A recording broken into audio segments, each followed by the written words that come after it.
Okay, it's time for another game dev session. On the last one, I left off where I was just about to move on to some more event functions and more of the Lua scripting stuff to do with the tutorial. But after uploading that video, I noticed that there's still a lot more work to do before I can continue. One thing was one of the bugs that I tried to fix, I did not fix properly. You may have noticed that I didn't really bother checking. I kind of just assumed that just setting the script to null would work, but I later found out that it was not working, and I realized that's because there's still references to the script, specifically in the event listeners, because those do directly reference the script. So, making sure to clear those, and I guess the collision map too, which maps colliders to the Lua proxy objects for the game objects, or level objects. Doing both those things, along with setting script to null, fixed it. But there was also a much bigger issue. I was playing some older levels just to make sure stuff still worked, and I noticed some pretty significant issues. One of them was that timers were squashed and stretched. Usually they were just too small, but other times they would be squished and stretched weirdly. And that was because I neglected to differentiate objects with multiple points from those with just one. So if I go over to... Do I have it open? I do. So if I go over here, all I really needed to do was to distinguish them like I do in the upgrade asset. So here's that distinction being made. Anyway, here is the issue that persists with old levels. Let's go to demo level. And once it loads, you'll notice that the moving platform goes to the origin, which it's not supposed to do that, obviously. Now, the thing about this level and a few others is it's from a very old version of Chain Playground. A version before moving platforms had the ability to have multiple points on their path. And those have always given me problems when trying to upgrade them, and obviously the problem's back. So I'll start off this session by trying to figure out why that's happening. I've already done some initial work, and I have come to the part of the reserializer that deals with that. This is the code that gets the number of nodes used from the file and applies it to the actual moving platform script. There could be a problem with that, but I don't think so. Because what my reasoning is this code shouldn't even get it executed at all, and even if it did, it would probably give me some garbage value. However, when I looked at this stuff in the inspector, it always said that there were 8 nodes being used, which I think is the default. So the first thing I'm going to look at is I'm going to go to the prefab for the moving platform and make sure the default isn't set to 8, because that might be causing issues. Let's look at the default for the number of nodes used. It defaults to 0. That's curious. Let me go ahead and show you what's happening. Alright, so I'm in demo level again. So if I go to the level editor, go to root, and find that moving platform, which is this one right here, you notice that it says 8 nodes are used. And I think the array always has a size of 8. It might be resized for newer levels in the newer format, I don't remember. But as you can see, the first node is obviously set, but all of the rest are 0. So I imagine that there's probably actually 8 whole segments right there, and I think there might be a way to tell. I just need to find... Okay, here's the rail parent. Yes, there are indeed 8 rails that are being turned on right there, and there's one that kind of just goes off into space part of the way. That's also interesting. So I guess I need to figure out why it's setting that value to 8. So one of the things I did was, you can see in the past, there was a debug log for notifying me of the backwards compatibility mode, which would get triggered when it noticed or detected, or really just assumed, that the moving platform it's deserializing comes from before 0.4. So if I scroll up to where that gets triggered for the first time, that gets triggered right here, it looks like. I remember having a debug log. I seem to remember having a debug log that would tell me, so I'll make sure it's not anywhere else. That's the same place. Were there any debug logs here? Okay, this says backwards compatibility mode enabled, so let's keep that, or actually bring it back. That looks like everything, so let's go back and let's see what it says when it loads that level. Alright, we are loading demo level. And here we go. So I see something that says backwards compatibility mode enabled, and it says that twice. And that kind of makes sense because, well, these moving platforms are from the old version, and there's 2 of them. So, okay. Should I be expecting anything else? I'm not sure. So if I go to where it enables it, what does it do here? Messes with the origin and target variables, because those are the variables that moving platforms used to have. So I guess I need to look for where it sets the number of nodes. And this is where it sets it for old ones, because this is property 4 and properties 3 and 4 are deprecated and only used for backwards compatibility with pre-0.4 moving platforms. So obviously when this property gets seen, it gets assigned to 1, or nodes used gets assigned to 1 when this property gets seen. Yet I am seeing it get set to 8, which is strange because if I look at the prefab, it couldn't have got set to 8 from the prefab. It might be worth looking into the moving platform script to make sure the moving platform script is not setting it.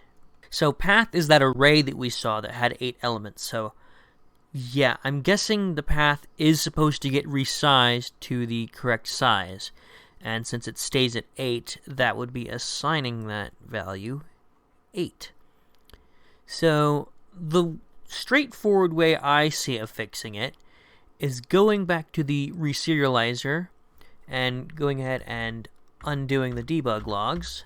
And right here, where it sets nodes used to 1, I should probably go ahead and resize this. Is this a list or an array? It is an array. So that is array.resize. I believe it is a ref parameter. Ref lom moving platform.nodes. And its length needs to be 1. So this should do it, I think. Alright, I am loading up demo level, and let's see. It sure looks right. So, yep, that one's fine. Let's look at the next one. So far, it looks like this one's fine too. Yep, it stops right here. So now the thing to do would be to make sure it didn't affect any other platforms. So, Launches and Elevators 0.4 has a multi-node moving platform, and I have gotten an error. Alright, let's see what the issue is. Okay, index out of range exception, and that's happening right there. Okay, by resizing this here, is this property going to be here anyway? I think these properties are included in 0.4 moving platforms for backwards compatibility. I think that's what that sentence actually refers to. We might need to wait to resize the path array until we're absolutely certain that it is an outdated moving platform. So where would it be certain of that? Actually, I think it might be fine if we go ahead and resize the array to have a length of 1 here. But then, if any higher nodes are ever referenced, it can go ahead and resize it to 8. Because I'm assuming that in order for it to actually reference nodes with higher indices, it would have to have them stored in the file, and they would only be stored in the file if it is, in fact, a moving platform from 0.4 or higher. So this should just fix the issue. Firstly, I need to make sure that it still works for old moving platforms. And it looks like it does still work for old moving platforms. So now let's check launchers and elevators 0.4. Alright, this looks good so far. These moving platforms are undisturbed. So now, I need to go look at the multi-node moving platform that was added to this level in 0.4. And it looks like it still works. Well, with that out of the way, I guess another thing that I noticed and should probably address is an issue with Prison Break. Okay, the issue is right up here. I hit this trigger, it turns on the moving platform, but then this barrier right here does not open. There's a trigger about where I'm at right now that I looked at, and it does nothing. I don't even think it ever did anything back when the level still worked, because there was a lot of stuff about this level that intrigued me. They all turned out to be red herrings, this trigger being one of them. And there's a trigger directly above this barrier right here, which I believe is supposed to make it like appear, because I think it's supposed to start hidden. And so if I look in the code right now, or in the level root, and I go to that particular barrier, or actually the toggle that triggers it, which, let's see if I can find it. If we debug log the object's interface, we can see that it affects this barrier right here, which is that one. It also affects this barrier. So so this barrier, okay, I'm going to rename it so I know that's that one. So, okay, it shows up twice. And both of them toggle it. So it's somehow toggled twice. So that would lead me to believe that the deserialization of node references, like object references on nodes, is not working properly. But the thing is, it's worked properly for everything else so far. I mean, we've seen objects that have appeared properly and objects that have disappeared properly. So my question is, why would it work in one place but not the other? And I'm thinking it wouldn't. It would work everywhere. I have a feeling that this barrier was toggled in the original level, yet that actually managed to make it appear and disappear. So, in order to confirm, I'll check to see if there is any toggle method that could be called by send message that exists on the barrier script. And if that actually uses GameObject.setActive or something like that, that'll be a way to confirm. Alright, here's the barrier script. Let's look at it. Does it have any toggle functions? No, it's actually a really, really small script. So this is strange, because why would it do this? I was looking at the save data that was generated, and the save data confirmed that it is, at least the reserialized save data, is trying to toggle this barrier. So I was looking at the save data from the old version, like the unmodified save data. Well, I wasn't looking directly at the save data, I was looking at an XML file that was generated with it. So if I go to streaming assets, go to out, level.xml. So this is it. This is the XML file generated directly by the reserializer while it's actually looking at the old version's level data. So I guess I need to find that toggle. It may be quite a task to find, but it shouldn't be too hard to identify, I don't think.